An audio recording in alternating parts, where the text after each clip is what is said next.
Welcome to the deep dive. Today we're plunging into the intriguing world of BabySNEK.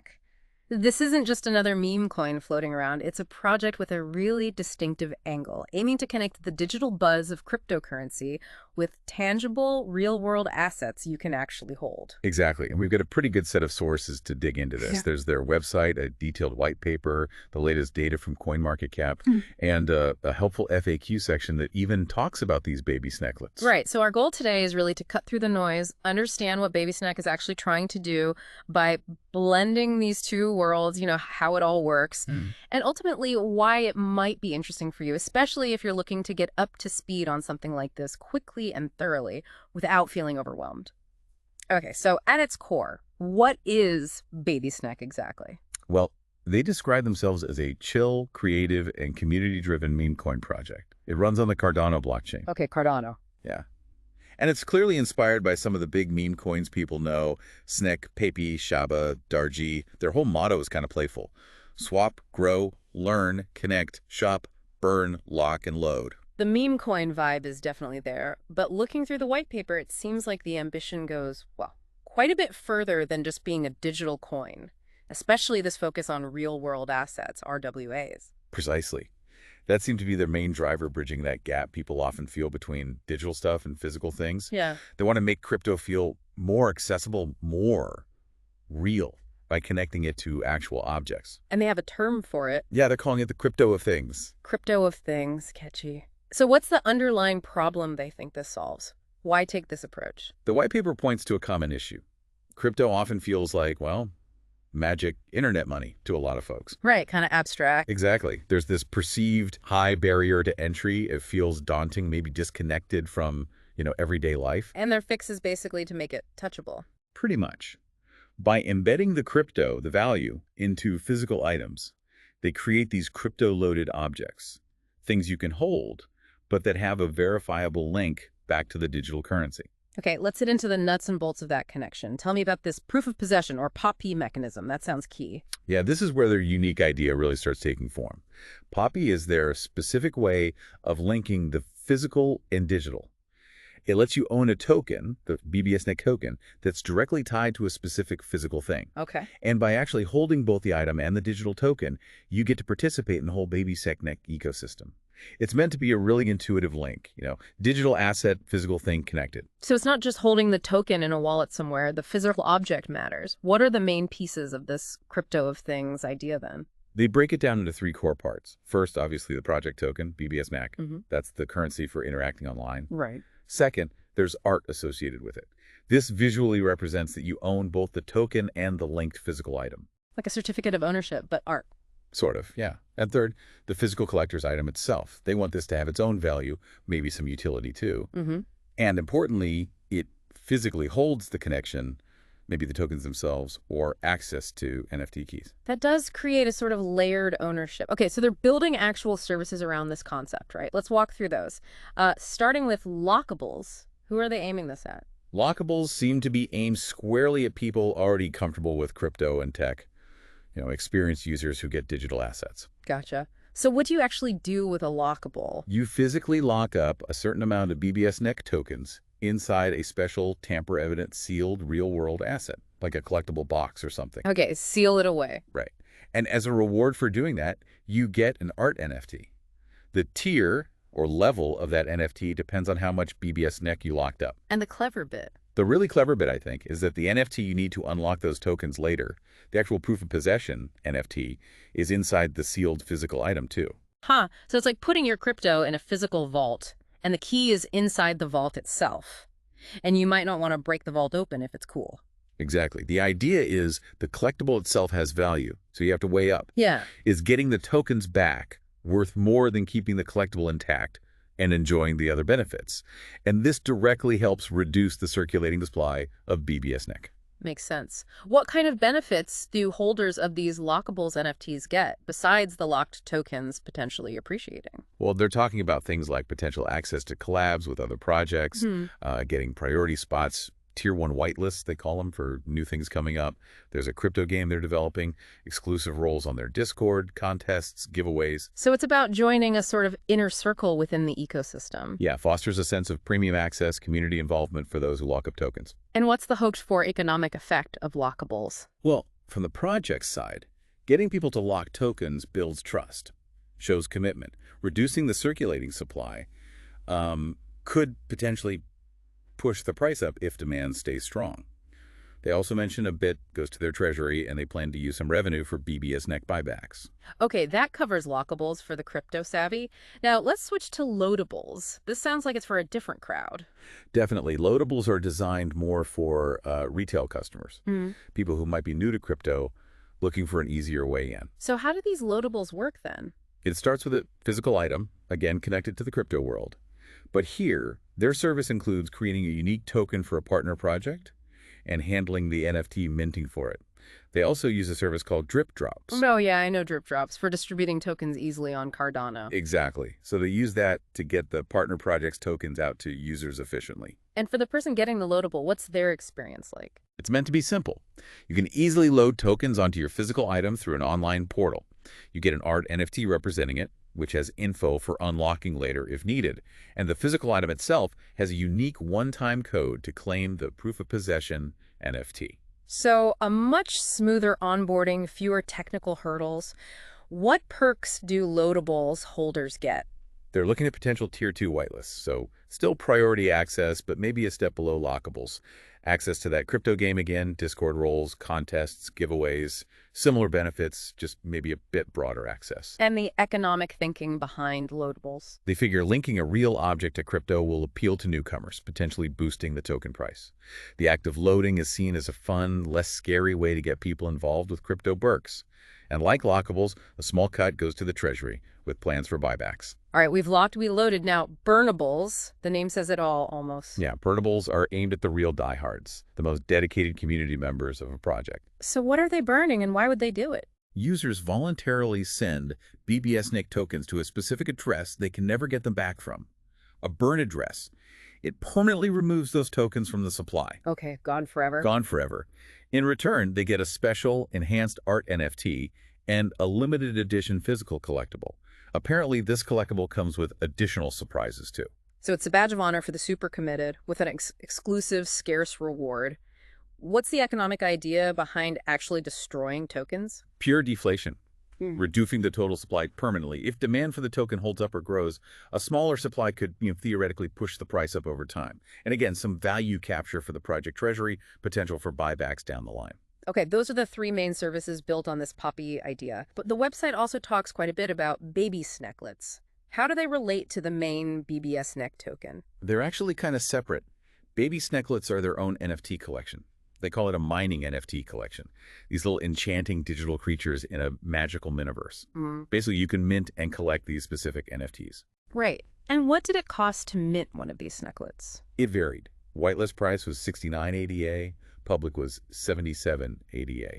And interestingly, they mentioned that people who owned their top tier, the tier 3 physical plushie, might have gotten a free mint. Okay. So what's the point of owning a BabySNEKlet NFT? What does it do for you? Well, besides just owning the unique digital art piece, holding a BabySNEKlet gets you into their mining reward system. You can also get staking bonuses and access to exclusive lore and events within this SNEKlet Miniverse. A mining system tied to NFTs. How does that actually work? Each SNEKlet NFT basically acts like a little miner, generating rewards. Yeah. These get paid out monthly. The breakdown they give is 69% goes to people who stake their SNEKlets, locking them up for rewards. Standard staking. Right. 21% goes to something called compounding mining, probably reinvesting rewards to earn more. And the rest goes to fund the ongoing development of the BabySNEKLETS project itself. Interesting. And technically, how are these NFTs built on Cardano? They use two standards, CIP25 and CIP68. Yeah. CIP25 is the basic one for static NFT info, but CIP68 allows for dynamic metadata stuff that can be updated. Ah, so the SNEKlets could potentially change or evolve over time. Exactly. It suggests their traits, attributes, maybe even their function within that metaverse could be updated later on. Opens up possibilities. And if you own one, how do you know how rare it is or what features it has? They have tools for that. You can check traits and rarity via an API or on a specific page on their website. It breaks down all the visual elements, background, body, clothes, whatever, and gives you rarity scores and rankings. Cool. Let's loop back to the physical side again. They show off this BabySNEK collectible plushie as an example. What's the deal with that? Yeah, it's a limited edition, only 750 of them worldwide. It's a 20-centimeter plush, looks pretty high quality. It actually has a little pouch built in, meant for storing things like crypto private keys or seed phrases. Oh, interesting. And it comes with little plastic pixel sunglasses, which definitely fits the meme vibe. Hey, yeah. But what's the crypto connection? Each plushie has its own unique serial number, and that number is directly linked to a specific BabySNEK NFT on the blockchain. Owning the plushie also gets you whitelist access for future projects they mentioned 4 are already lined up. Plus, it comes in a custom box, adding to the collectible feel. And they mentioned it can securely store crypto. What's the thinking there? Is it like a hardware wallet? Not exactly a hardware wallet, more psychological. The idea is if your sensitive info is tucked away inside this physical collectible that you like and want to keep safe, maybe you're less likely to panic sell your BabySNEK. Ah, like a behavioral nudge. Yeah, exactly. It could potentially reduce selling pressure. And since the plushie is limited and has benefits, maybe even increases buying pressure, it's kind of using behavioral economics on crypto holders. That is a pretty unusual take on influencing market dynamics. Okay, let's shift focus to the BabySNEK token itself. What can we learn from the tokenomics and market data? Okay, so based on the CoinMarketCap info we have, the total max supply is fixed at 76.71 billion BBS-NODYEK. What's interesting is their self-reported circulating supply is really high, 74.93 billion, which is like 97.68% of the total. So most tokens are already out there. How's it doing in the market right now? Well, as of when we pulled the data, the market cap was sitting around $3.05 million. The 24-hour trading volume was about $249,000 and had a pretty good bump recently, up 14.76% in the last 24 hours, trading around, let's see, $0.000000079. Okay. What about its history, highs and lows? The all-time high recorded was $0.0000190 back on December 4th, 2024. The all-time low was listed as September 20th, 2024, but the price shown is $0.052208. Wait, 5 cents? That's way higher than the current price or the all-time high. Exactly. That reported low looks like a major glitch, probably a data error somewhere. It's just way out of line with everything else. Definitely something to be aware of if you're looking at historical charts. Good flag. So beyond weird data points, what usually drives the price of a token like BabySNEK? They mentioned the usual suspects. Supply and demand fundamental, especially with a fixed supply. Liquidity, how easily you can buy or sell without moving the price too much. Market sentiment, which they actively try to keep positive through community stuff. Technical analysis, using past price action to guess future moves. And then the big external factors, the economy, world events, crypto regulations, all that stuff can have an impact. And they mentioned market cap. Just quickly, for anyone new, what is that and why does it matter? Right, market cap is just the total value of all the tokens currently out there and available to trade. You multiply the current price by the circulating supply. It gives you a rough idea of the project's overall size in the market. But it's theoretical, right? Totally theoretical. Right. Doesn't mean that's the real value or anything. It's just a common metric. And how do cryptos get categorized by market cap? Usually into large caps, the big established ones, seen as lower risk, relatively speaking. Mid caps, sort of in the middle for risk and growth potential. And small caps, which is where BabySNEK fits right now, small caps often have huge growth potential, but they also come with higher risk. Okay. Now, BabySNEK really pushes this idea of locking the BabySNEK supply. Why is that so central for them? Their main argument is stability. By encouraging people to lock up tokens, they hope to reduce price swings, make it less volatile. The basic economic idea is less supply available to sell, combined with steady or growing demand, should support the price. Right. And their approach is different because they're not just saying hold or send to a dead wallet. They're tying the locking mechanism to engaging with these physical collectibles. It makes it more interactive, maybe more sticky psychologically. Security is always huge in crypto. What does BabySNEK say they do to protect users? They talk about using state-of-the-art encryption technologies and security protocols. But crucially, they state very clearly they are not a custodian. They never hold your tokens. So interactions are directly with the blockchain. Exactly. They also make a point to say BabySNEK isn't considered a financial security. Looking forward, what's on their roadmap? What are they planning next? They mentioned launching a web shop for their crypto integrated products. They're working on more real-world prototypes for this crypto of things idea. Mm-hmm. Cross-chain cooperation is a big one, expanding beyond Cardano. They say they already have 4 partners within Cardano itself. Okay. And gamification, they're planning a Tamagotchi-style crypto game. Sounds fun. And then the classic, and more to come, teaser. Sounds like they're keeping busy. If people listening want to follow along, where should they look? Best bet is their official channels. The main website is BabySNEK.io. They're active on X, formerly Twitter, at BabySNEKtoken, and also at BabySNEKLETS for the NFT collection. Right. Discord link is BabySNEK.io Discord.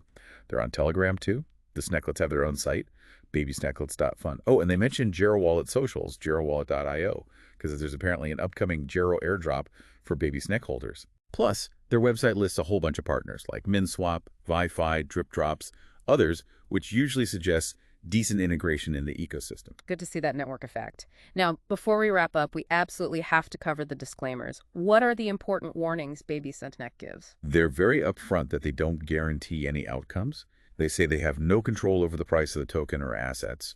Their role is just educational, describing what they offer. Okay. They also say information can change.